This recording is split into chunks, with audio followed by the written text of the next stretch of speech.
Shalom jemaat Tuhan. Puji Tuhan, hari ini kita dapat berkumpul kembali di dalam ibadah untuk memuji dan memuliakan Tuhan kita Yesus Kristus, sekalipun masih secara online. Dan untuk memulainya, mari kita berdoa bersama-sama. Kami bersyukur kepada Engkau Tuhan kami Yesus Kristus, di mana sore hari ini Engkau telah pertemukan kami untuk memuji dan menyembah Engkau di rumah kami masing-masing. Namun kami percaya Engkau hadir di dalam hati kami, di tempat kami memuji dan menyembah Engkau. Kiranya Engkau melawat kami semua, menjamah seluruh kami semua, dan kami mengalami sesuatu yang baru, sesuatu yang ajaib. Dan secara khusus Tuhan, kami ingin memuji dan memuliakan nama-Mu.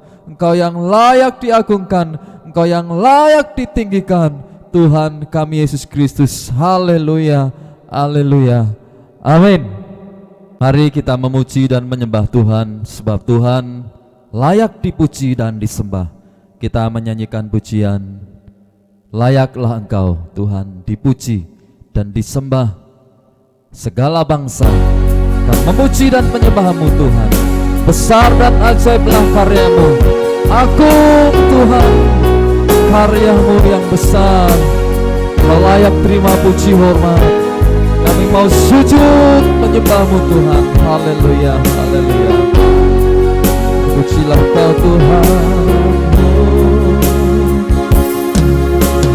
Besar dan ajaiblah karya-Mu, adil dan benarlah jalan-Mu. Raja segala bangsa yang maha kuasa, mulia nama-Mu. Besar dan ajaiblah karya-Mu, adil dan benarlah jalan-Mu. Raja segala bangsa yang maha kuasa, mulia nama-Mu. Layaklah segala bangsa, layaklah segala bangsa sujud kepadamu.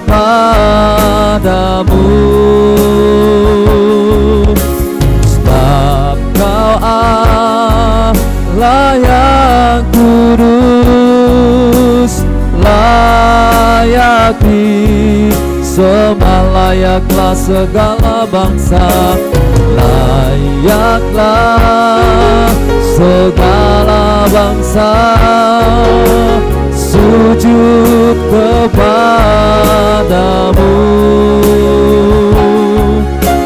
Sebab Kau Allah yang kudus, layak disembah. Besar dan ajaiblah karya-Mu Tuhan. Besar dan ajaiblah karya-Mu, adil dan benarlah jalan-Mu. Raja segala bangsa yang maha kuasa, mulia nama-Mu. Layaklah segala bangsa, layaklah segala bangsa sujud kepadamu.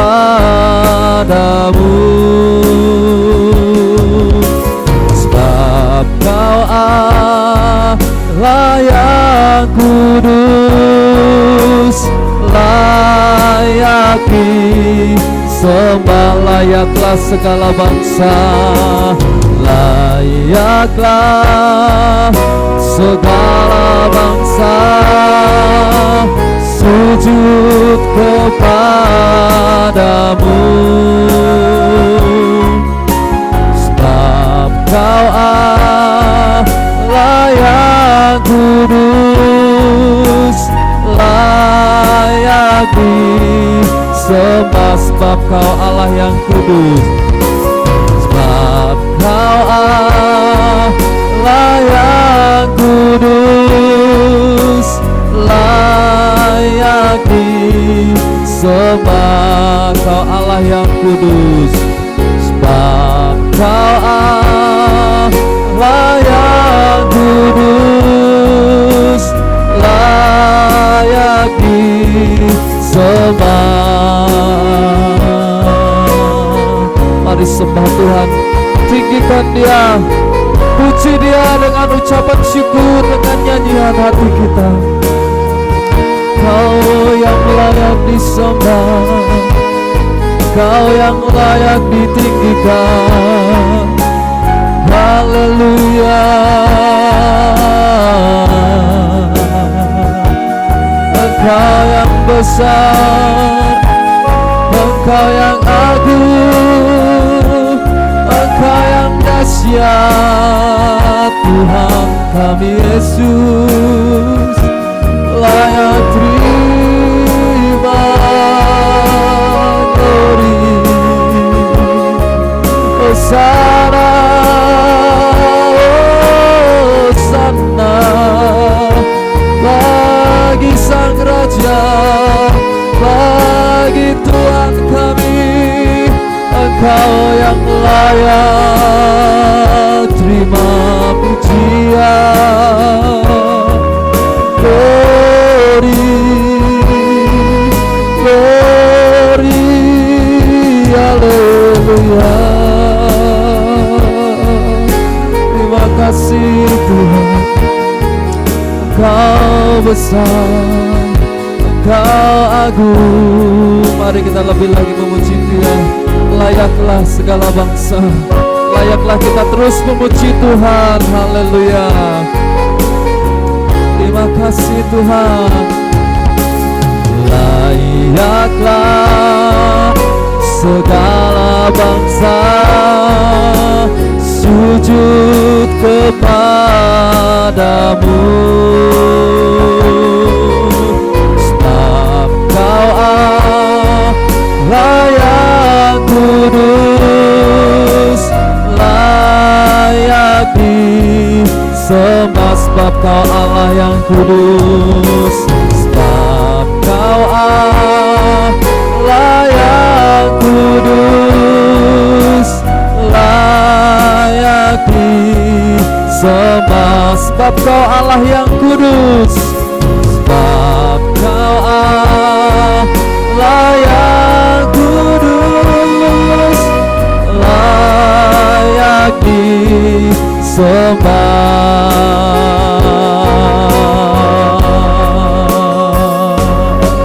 Layak Kau disembah, dipuji dari dulu, sekarang, dan selama-lamanya. Haleluya, haleluya, amin.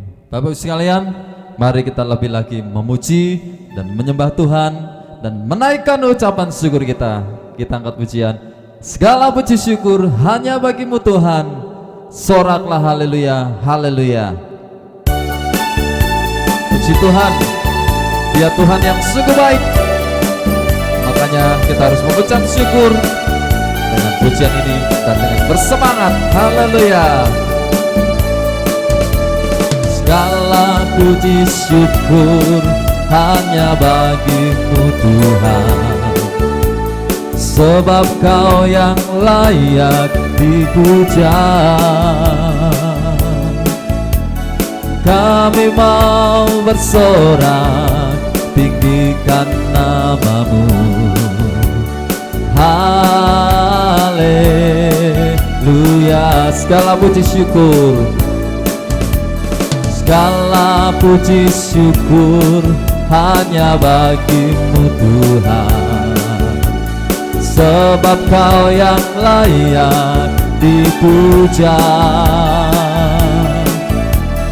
Kami mau bersorak, tinggikan nama-Mu. Haleluya. Serukan soraklah haleluya. Soraklah haleluya, soraklah haleluya, haleluya. Oh, oh. Soraklah haleluya, soraklah haleluya, haleluya. Segala puji syukur, segala puji syukur hanya bagimu Tuhan, sebab Kau yang layak dipuja. Saya mau bersorak, saya mau bersorak, tinggikan namamu. Haleluya. Soraklah, mari angkat tangan kita kepada Tuhan. Soraklah, haleluya, hei, soraklah, haleluya, haleluya. Soraklah, soraklah, haleluya, soraklah, haleluya, haleluya. Soraklah sekali lagi. Soraklah haleluya, soraklah haleluya, haleluya. Lebih semangat lagi. Soraklah haleluya, soraklah haleluya, haleluya, haleluya. Haleluya, haleluya, haleluya.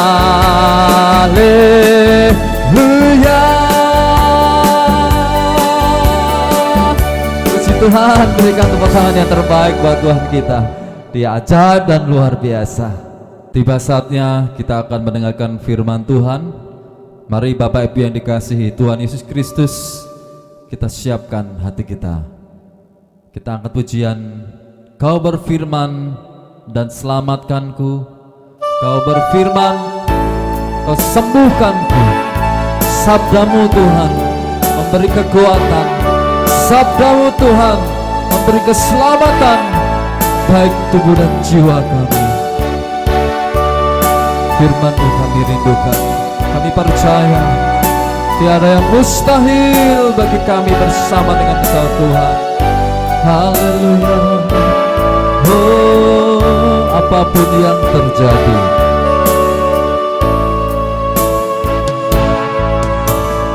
apapun yang terjadi dalam hidupku ini, tak pernah kuragukan kasih-Mu Tuhan. Lewat gunung yang tinggi, dalam lembah yang curam, tak pernah kuragukan janji-Mu Tuhan. Apapun yang terjadi,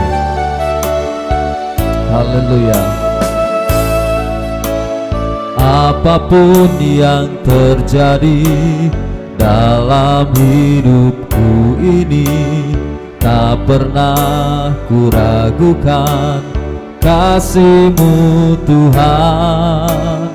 Lewat gunung yang tinggi, dalam lembah yang curam, tak pernah kuragukan janji-Mu Tuhan. Kau berfirman, Kau berfirman dan selamatkanku. Kau bersabda dan sembuhkanku. Tiada yang mustahil bagimu. Yesus, ku percaya pada Kau berfirman. Kau berfirman dan selamatkanku. Kau bersabda dan sembuhkanku. mustahil bagimu.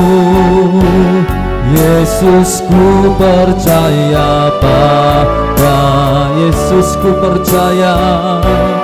Yesus, ku percaya padamu. Oh, Yesus, ku percaya padamu. Waktu dan tempat saya serahkan pada hamba-Nya untuk melayangkan firman Tuhan bagi kita semua. Mari Bapak Ibu Saudara yang kasih Tuhan, saya mengajak kita untuk berdoa. Sebelum kita sama-sama merenungkan firman Tuhan, mari kita berdoa. Tuhan Yesus, saat ini kami akan sama-sama belajar dan merenungkan firman-Mu. Roh Kudus memberikan kepada kami pengertian, telinga seorang murid, sehingga kami boleh mengerti setiap benih firman yang kami dengarkan.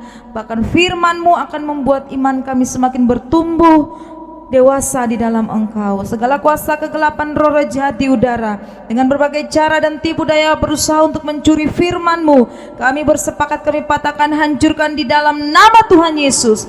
Kiranya Roh Kudus menguasai sepenuhnya hati dan pikiran kami. Kami siap menerima renungan firman Tuhan dalam nama Tuhan Yesus Kristus. Haleluya, amin. Puji Tuhan. Shalom Bapak Ibu Saudara yang dikasihi oleh Tuhan. Saat ini kita akan sama-sama merenungkan firman Tuhan yang saya ambil dari kitab Injil Lukas pasal yang ke-12 ayat 35 sampai ayatnya yang ke-40. Injil Lukas pasal 12 ayat 35 sampai 40 dalam perikop yang diberikan oleh Lai, yaitu kewaspadaan. Saya menyingkatnya menjadi judul firman Tuhan saat ini adalah waspada. Mari kita menyimak firman Tuhan sambil Bapak Ibu bisa membuka Alkitabnya di rumah masing-masing. Saya akan baca perlahan-lahan sehingga Bapak Ibu Saudara semuanya bisa mengerti firman Tuhan. Demikian firman Tuhan. Kewaspadaan. Hendaklah pinggangmu tetap berikat dan pelitamu tetap menyala. Dan hendaklah kamu sama seperti orang-orang yang menanti-nantikan tuannya yang pulang dari perkawinan, supaya jika ia datang dan mengetok pintu, segera dibuka pintu baginya. Berbahagialah hamba-hamba yang didapati tuannya berjaga-jaga ketika ia datang. Aku berkata kepadamu, sesungguhnya ia akan mengikat pinggangnya dan mempersilahkan mereka duduk makan, dan ia akan datang melayani mereka. Dan apabila ia datang pada tengah malam atau pada dini hari dan mendapati mereka berlaku demikian, maka berbahagialah mereka. Tetapi ketahuilah ini, jika tuan rumah tahu pukul berapa pencuri akan datang, ia tidak akan membiarkan rumahnya dibongkar. Hendaklah kamu juga siap sedia, karena Anak Manusia datang pada saat yang tidak kamu sangkakan. Haleluya, puji Tuhan. Bapak Ibu Saudara yang kasih Tuhan, kata waspada itu berarti berhati-hati dan berjaga-jaga. Nah, kenapa perikop ini diberi judul kewaspadaan? Nah, kita melihat kita harus waspada untuk apa? Dalam Lukas pasal 12 ayat yang ke-40 dikatakan demikian. Kenapa kita harus waspada? Ayat yang ke-40 dikatakan, hendaklah kamu juga siap sedia, karena Anak Manusia datang pada saat yang tidak kamu sangkakan. Kepercayaan kita sebagai orang Kristen bahwa Tuhan Yesus akan datang untuk yang kedua kalinya. Pada kali yang pertama Yesus datang sebagai seorang bayi. Dia datang dengan satu misi, yaitu untuk menyelamatkan manusia. Tetapi firman Tuhan mencatat bahwa Tuhan Yesus akan datang kembali ke bumi pada kali yang kedua, bukan lagi untuk menyelamatkan manusia, tapi untuk mengangkat, memberikan berkat, membawa keselamatan bagi orang-orang yang percaya kepadanya. Saya akan bacakan satu ayat Bapak Ibu dalam Ibrani pasal 9 ayat 28 dalam terjemahan firman Allah yang hidup. Demikian firman Tuhan. Demikian juga Kristus mati hanya satu kali sebagai persembahan bagi dosa manusia. Jadi Yesus mati hanya satu kali sebagai persembahan bagi dosa manusia. Kelak nanti ia akan kembali, tetapi bukan untuk menanggung dosa kita lagi. Kali ini ia akan datang membawa keselamatan bagi semua orang yang dengan sabar dan rindu menanti-nantikan Dia. Jadi kenapa kita harus waspada? Kenapa kita harus siap sedia, berhati-hati dan berjaga-jaga? Karena akan ada satu masa di mana Yesus datang yang kedua kali untuk memberi kita keselamatan. Kita akan bertemu di awan-awan yang permai bersama dengan Tuhan kita. Nah, untuk itu ada pelajarannya tersendiri Bapak Ibu. Tetapi iman Kristen meyakini bahwa Yesus akan datang kali yang kedua, bukan lagi untuk menyelamatkan dunia, tapi untuk menghakimi setiap orang. Yang percaya kepada Kristus akan mendapatkan keselamatan, yang tidak percaya akan masuk ke dalam penghukuman. Haleluya. Kita akan lanjut. Nah, sekarang kita melihat kita harus waspada dalam bentuk apa saja. Nah, kalau kita memperhatikan Lukas pasal 12 ayat 35 sampai 36 dan seterusnya, ada beberapa hal yang saya bisa dapatkan bagaimana kita sebagai orang Kristen waspada, berjaga-jaga sambil menantikan kedatangan Kristus yang kedua kali. Dalam ayat yang ke-35 saya mengambil kesimpulan bahwa di dalam berwaspada itu dikatakan pinggang harus terikat dan pelita tetap menyala. Pinggang harus terikat dan pelita tetap menyala. Nah, Bapak Ibu, pada zaman dahulu di kalangan orang Israel, mereka punya jubah, khususnya para hamba, mereka punya jubah yang panjang. Nah, ketika mereka akan bekerja, jubah yang panjang itu supaya tidak menghalangi pergerakan mereka akan ditarik ke atas. Nah, diselipkan di pinggangnya. Nah, kalau nggak ada ikat pinggang nggak iso nyelip ke ya. Jadi ikat pinggangnya itu berfungsi supaya jubahnya itu bisa untuk nyelip ke, ikat pinggangnya untuk menyelipkan jubah, sehingga pergerakan mereka bisa bebas dalam bekerja. Jadi kita melihat di sini adalah yang pertama bahwa dalam kita menanti-nantikan Tuhan, kita sebagai orang Kristen harus terus bekerja, harus terus berkarya di dalam dunia ini. Nah, pada sekitar tahun 2003 kalau tidak salah, di daerah Bandung ada satu pergerakan yang sempat menghebohkan di Indonesia.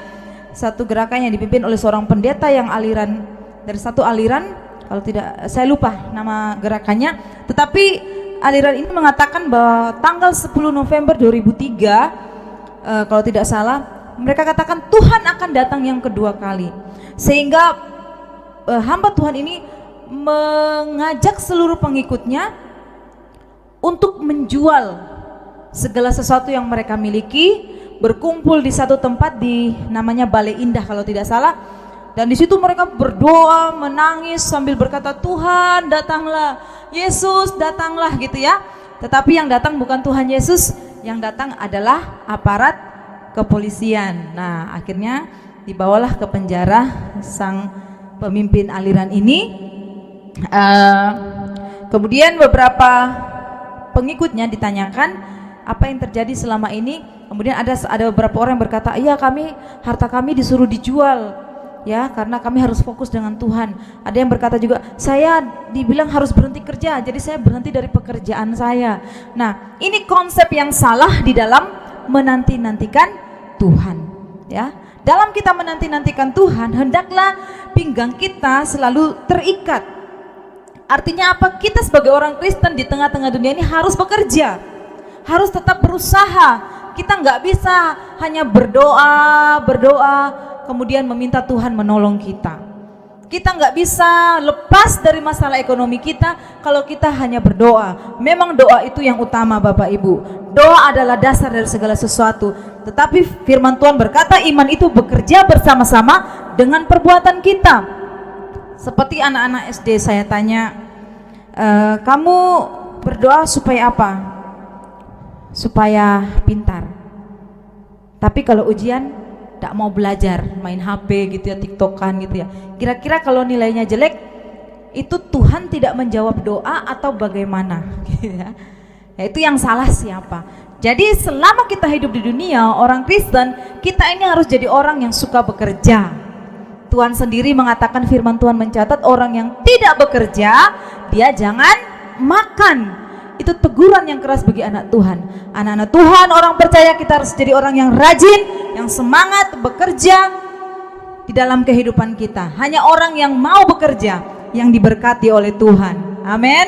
Haleluya. Kemudian dalam bagian yang sama dari ayat yang ke-35 ini dikatakan, pelita tetap harus menyala.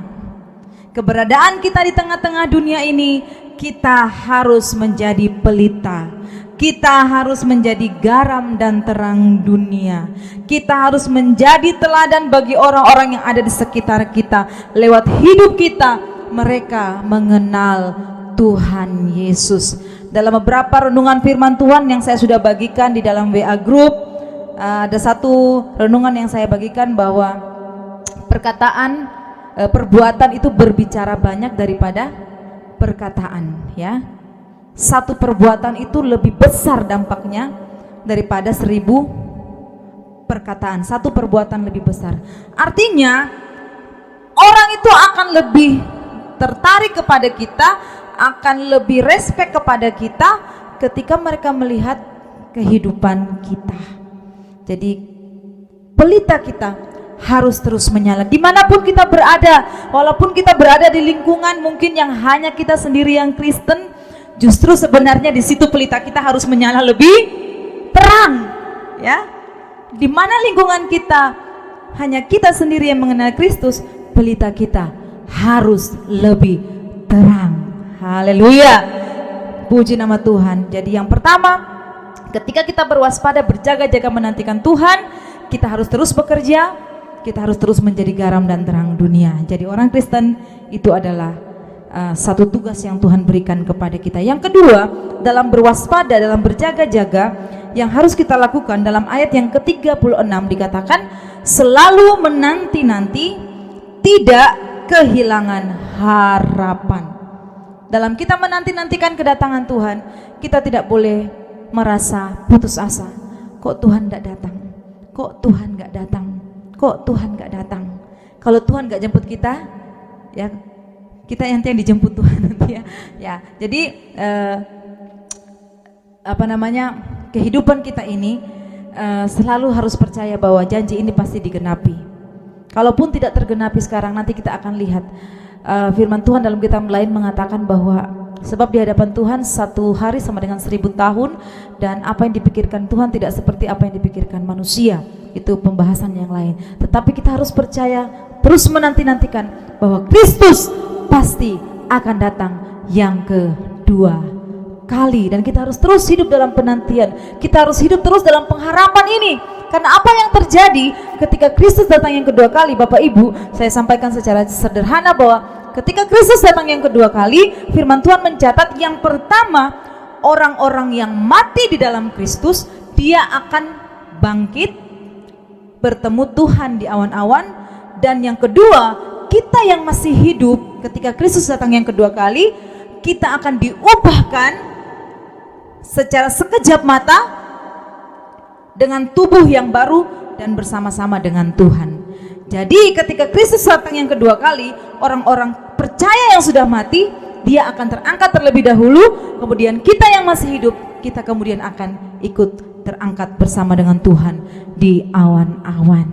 Makanya Paulus katakan, aku hidup atau mati, aku tetap di dalam Kristus. Bukan masalah sakit penyakit, bukan masalah tubuh kita melemah. Yang penting adalah kalau aku hidup bagi Tuhan. Kalau aku mati di dalam Tuhan. Sehingga ketika Kristus datang yang kedua kali, yang mati, yang masih hidup sama-sama bertemu Tuhan di awan yang permai.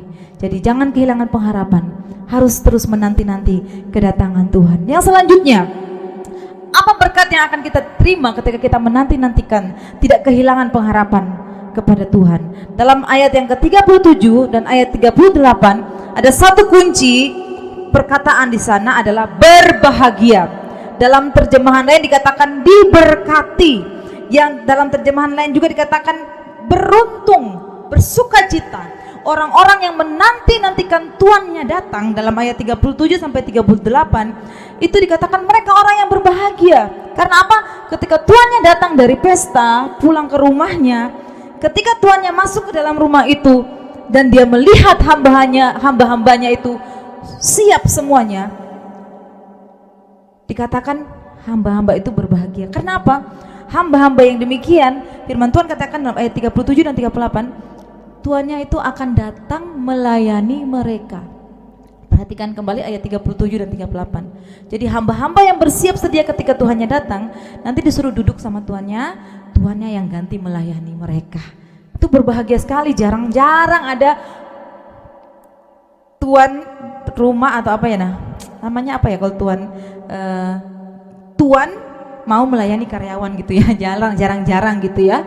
Majikan, jarang-jarang ada majikan yang mau melayani karyawannya. Tetapi firman Tuhan dalam ayat 37 dan 38 mengatakan ketika Tuhan ini pulang dari perjalanan dan dia mengendapati hamba-hambanya ini bersedia, dia akan melayani hamba-hambanya. Demikian juga Kristus, dia akan memberikan berkat bagi kita yang setia menanti-nantikan kedatangannya, bagi kita yang tetap hidup di dalam kebenaran, bagi kita yang tetap hidup menjadi garam dan terang dunia, bagi kita yang tetap hidup di dalam iman pengharapan kita kepada Tuhan.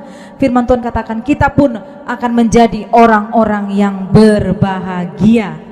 Haleluya. Kita tidak perlu tahu kapan waktunya Tuhan datang, sebab firman Tuhan mencatat tidak ada satu orang pun yang tahu, hanya Allah Bapa di surga yang tahu. Haleluya. Demikian juga kita lihat, kenapa kita harus berjaga-jaga? Ayat yang ke-39 berhubungan dengan yang barusan saya katakan. Kenapa kita harus berjaga-jaga? Ayat yang ke-39 itu menyatakan bahwa tidak ada yang tahu kapan Yesus datang kedua kali. Tidak ada satu manusia pun. Jadi kalau Bapak Ibu mendengar di YouTube, di Google ada omongan kiamat tanggal segini, kiamat tanggal segini, Yesus datang kedua kali tanggal segini, itu sudah pasti sesat. Ya, mau ajarannya sebagus apapun, tapi kalau dia sudah menentukan satu tanggal, itu sesat. Itu sudah tidak sesuai firman Tuhan. Haleluya. Kalau itu dikatakan tanda-tanda, nah itu bisa kita terima, tanda-tanda kedatangan Tuhan. Karena firman Tuhan juga mencatat akan ada tanda-tanda yang menyertai, yang mendahului sebelum Kristus datang yang kedua kali. Tetapi kalau satu ajaran, satu orang yang kita sebut mungkin hamba Tuhan berani menyebutkan tanggal yang pasti, itu sudah satu hal yang sesat. Bapak Ibu, sebab patokan kita adalah firman Tuhan. Tidak ada yang tahu kapan Yesus datang yang kedua kali. Tugas kita adalah berjaga-jaga, tetap hidup dalam kebenaran, tetap hidup dalam firman Tuhan, tetap hidup melakukan apa yang Tuhan mau, sehingga kapanpun Tuhan datang atau kapanpun Tuhan menjemput kita, kita dalam posisi yang siap, sedia untuk bertemu dengan Tuhan. Puji Tuhan, kiranya firman Tuhan menjadi rema dalam kehidupan kita. Roh Kudus menolong kita untuk lebih lagi mengerti benih firman Tuhan yang kita sudah dengarkan. Satu ayat terakhir yang ingin saya bacakan bagi kita semua, ayat yang sudah pernah juga saya sampaikan di beberapa renungan firman Tuhan yang lalu. 1 Korintus 15 ayat 58, firman Tuhan selalu baru setiap hari. Firman Tuhan akan senantiasa menjadi makanan rohani dalam kehidupan kita. 1 Korintus 15 ayat yang ke-58. Karena itu saudara-saudaraku yang kekasih, dalam kita menanti-nantikan Tuhan, berdirilah teguh, jangan goyah, dan giatlah selalu dalam pekerjaan Tuhan. Pinggang kita harus tetap terikat, harus terus giat bekerja. Sebab kamu tahu bahwa dalam persekutuan dengan Tuhan, jerih payahmu tidak sia-sia. Haleluya. Minggu depan kita sudah mulai ibadah offline Bapak Ibu, ya, yang rumahnya dari Trayu, yang rumahnya dari Leses, yang rumahnya dari Butuh, yang rumahnya dari Kariworo, yang dari Manis Renggo. Itu butuh perjalanan yang memakan waktu. Naik ke sini itu udaranya dingin, pulang juga nanti dingin. Firman Tuhan katakan, jerih payahmu tidak sia-sia. Tetap semangat, percaya kepada Tuhan, percaya kepada janji-janji Tuhan. Haleluya. Mari kita merespon firman Tuhan dengan menyanyikan satu pujian. Seperti wanita mengurapi. Biarlah kita menjadi orang-orang yang mau belajar setia. Apapun yang terjadi, kita tidak kehilangan pengharapan kita kepada Yesus Kristus. Kita percaya Dia sedang mempersiapkan satu tempat yang indah bagi kita di surga. Seperti wanita mengurapimu, menangis di bawah kakimu. Demikian hidupku mau mengasihimu, Yesus Engkau baik bagiku. Sampai akhir ku menutup mata, ku tetap setia menanti janjimu. Sampai ku dapatkan mahkota kehidupanku, ku tetap setia melayanimu. Sampai akhir ku menutup mata, ku tetap setia menanti janjimu. Sampai ku dapatkan mahkota kehidupanku, ku tetap setia melayanimu. Ku tetap setia melayanimu.